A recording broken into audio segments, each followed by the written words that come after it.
So welcome back to the promoted page. Today we're going to talk about the blah blah blah. Actually, what we're going to talk about is book blurbs. So the book blurb is a very important aspect of your book, so let's get started. So writing a captivating book blurb is not the easiest thing you'll ever do, but it's a short description on the back cover or on the inside jacket that describes the content of the book, generally in 100 to 250 words. Now in a children's book, it's going to be probably less than 100 words.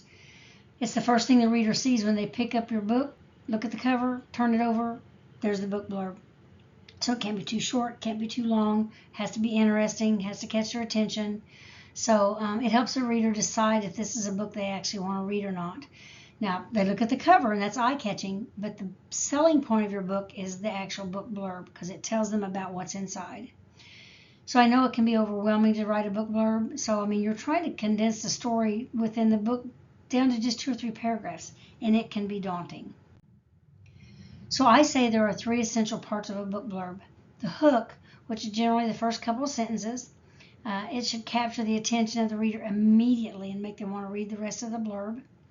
And it's the best way to start the hook is to focus on the plot and how unique it is to your book and what it's about. So your characters are the next aspect of the book blurb. The reader needs to relate to your main character because they will be spending a lot of time with them inside the book. So tell them a little bit about them, but don't tell all. Just kind of let them know what the relationship between the good character and possibly the bad character is going to be like. So you can dive a little bit deeper into the conflict between those characters in just 1 or 2 sentences. But again, don't give it all away. You just want to let them know what's happening within the book. So be a tease. You want your book blurb to entice the reader, but not tell the entire story. Why would they go on and read the whole book if you've just told them how it's going to end? So don't ever disclose the ending. Put a little teaser in there like, what will happen? So teasing the reader will get them interested. It should be a summary of what's to come. Again, do not give away the ending. Leave them guessing. Give them a taste of what's coming, what the conflict's going to be about, but don't give it away for free. So it also should be genre specific, just as your cover is. If you're writing a thriller, the book blurb should be thrilling. If you're writing a children's book, it should be short and sweet. Say you're writing a romance novel, appeal to the reader's romantic spirit. Just make sure your cover goes along with the blurb. For instance, if you're writing a romance novel, you want the cover that puts romance in the reader's mind before they ever turn it over to read the blurb. They should match. All right, so then you're setting the stage. Introduce the setting or the time period of the story. Let's say you've got a Victorian area romance. You want to put that in there. The blurb should let the reader know if the book is in that age, or if you're giving a date, maybe the 50s, maybe the 60s. Give them a clue to that period. For instance, it was a time when early Victorian society shunned women who divorced their husbands, but Estelle had to make a decision. She could no longer live with Hubert's abuse. That would be a good catchy phrase to put on the back cover. Your vocabulary is very important. It should match the inside story. In other words, you don't want to write in a different kind of, like, you don't want to use a lot of, like, let's say, hillbilly language if that's not what's on the inside of the book.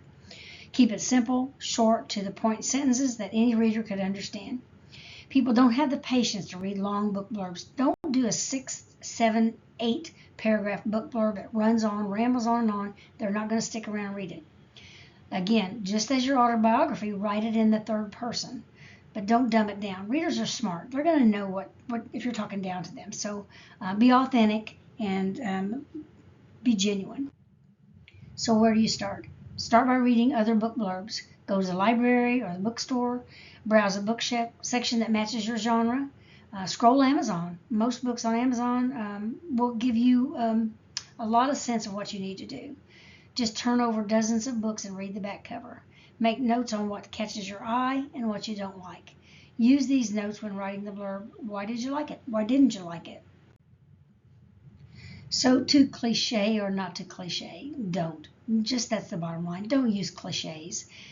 They're catchy for a reason, but they're not catchy on a book, okay? Even if it seems clever, it may be old, overused, worn out. Keep it fresh. Your reader will put your book down if the back cover is riddled with overused and too familiar cliches. Just don't. Write several. You're going to want several book blurbs written down because you might take the best from each of them. So write at least 5. That's my recommendation. Let others read the options and see what they like best from each one, and then maybe put them all together. Keep it short and sweet again, but use the highlight points from the ones that everybody likes the most. So here's one example from Robert Dugoni's book Bodily Harm. Ordinarily, Sloane might have dismissed such a person as a crackpot, but something about this case has always troubled him, something that he couldn't quite pinpoint. When Sloane tries to follow up with Horgan, he finds the man's apartment a shambles, ransacked by unknown perpetrators. Horgan has vanished without a trace. Together with his longtime investigative partner, Charles Jenkins, Sloane re-examines his client's son's death and digs deeper into Horgan's claims, forcing him to enter the billion-dollar cutthroat toy industry. As Sloane gets closer to the truth, he trips a wire that leads to a shooting chain of events that nearly destroys him. So on and so forth. But the key is it's less than 150 words. It introduces the main character. It lets the reader know that it's a mystery crime. And it introduces the plot and the conflict. Now, it's not real long, so that's perfect.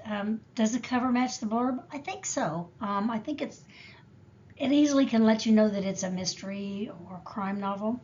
The front cover, I'm not sure what that emblem is, but I'm sure that will come to play inside the book. And I think it almost sets a time or a scene as maybe modern day. So it's not too bad. It's pretty good.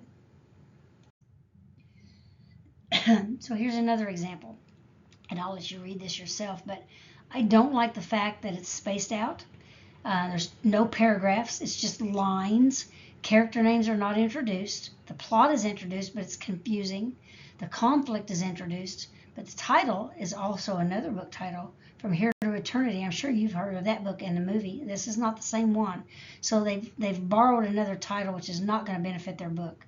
And it's unclear if it is a romance or suspense novel or both. No, don't do this. So in summary, does my book blurb entice the reader? Does it give away too much of the story? Do I introduce the characters, the plot, and the setting? Would I buy this book based on the blurb? Have I asked others their opinion? Am I ready to go? So thank you again. Leave your comments and questions, and I will contact you. Be sure to like and subscribe this video. God bless you, and have